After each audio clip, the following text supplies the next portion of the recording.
Shalom. Perkenalkan, kami dari kelompok 5 Pendidikan Penyuluh Agama Kristen IAKN Tarutung. Di sini kami akan menyampaikan materi yaitu prinsip-prinsip dan juga asas-asas penyuluh agama Kristen. Sebelum kami menyampaikan materi kami akan memperkenalkan diri. Perkenalkan, nama saya sendiri Christine Papahan dan teman saya. Perkenalkan, nama saya Joy Christine Sialoho. Dan saya Maria Angelina Simanjunta. Dan saya Grendier Sinaga.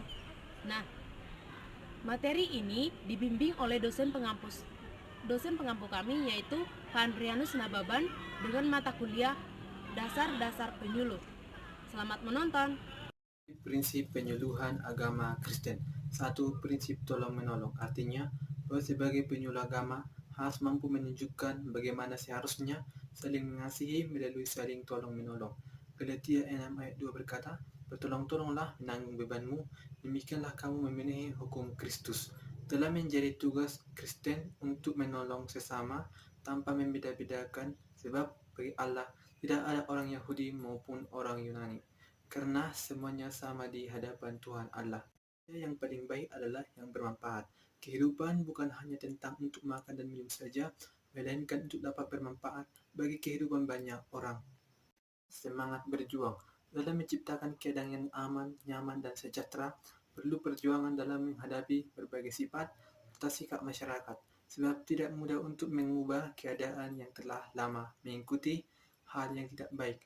Maka dengan itu, penyuluh agama Kristen memiliki peran penting dalam memperjuangkan persatuan dan kesatuan bermasyarakat. Yang keempat adalah program pemberdayaan dilaksanakan atas dasar pada kebutuhan dan masalah masyarakat sasaran. Artinya adalah bahwa pelaksanaan penyuluh agama Kristen ini adalah dikarenakan kebutuhan dalam bermasyarakat.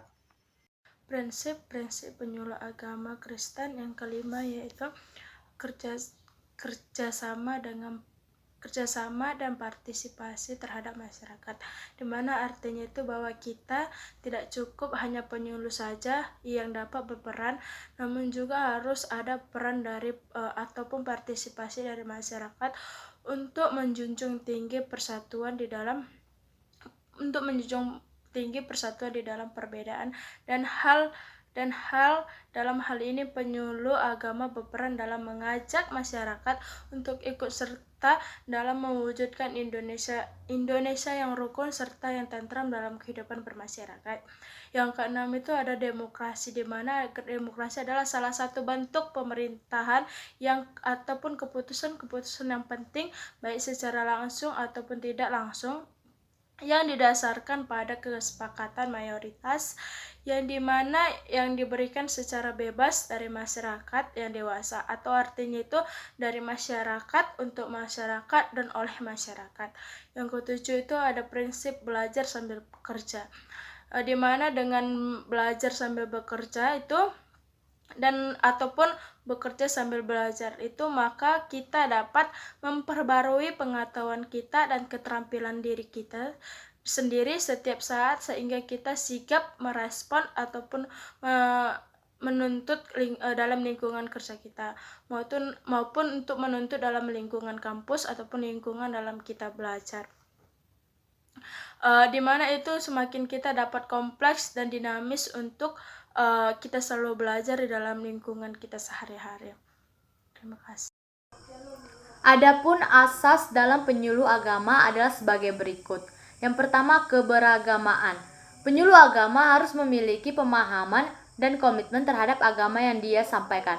Mereka harus hidup sesuai dengan nilai-nilai agama dan menjadi contoh yang baik bagi masyarakat. Yang kedua, kesetiaan terhadap keyakinan agama. Penyuluh agama harus membantu keyakinan dan ajaran agama yang dia sampaikan dan tidak boleh menggambarkan keyakinan agama lain secara merendahkan. Yang ketiga itu keterbukaan. Penyuluh agama seharusnya terbuka terhadap berbagai pandangan dan pertanyaan yang diajukan oleh masyarakat. Mereka harus bersedia untuk mendengarkan dan berdialog dengan individu yang mungkin memiliki pandangan berbeda. Yang keempat itu kesopanan dan hormat. Penyuluh agama harus bersikap sopan, hormat, dan peduli terhadap individu yang dia sampaikan.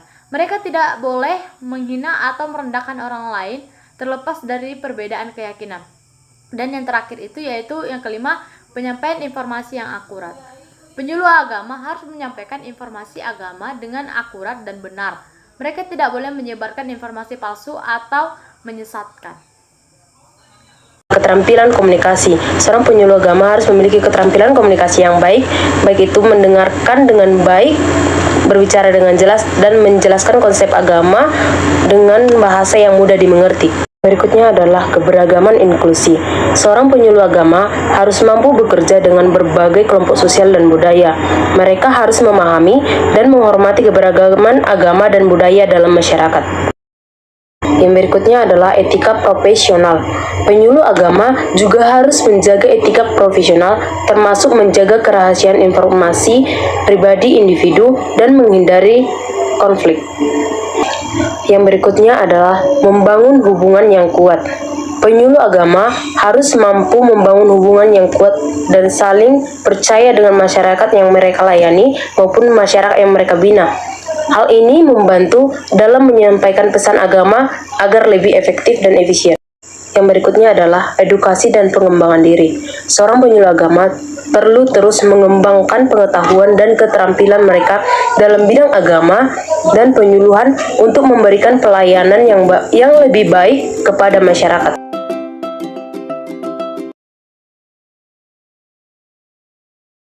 Nah, sekian hasil dari pemaparan materi kami. Semoga materi kami ini bermanfaat bagi para penonton dan bagi semua orang. Jangan lupa like, komen, dan subscribe. Terima kasih.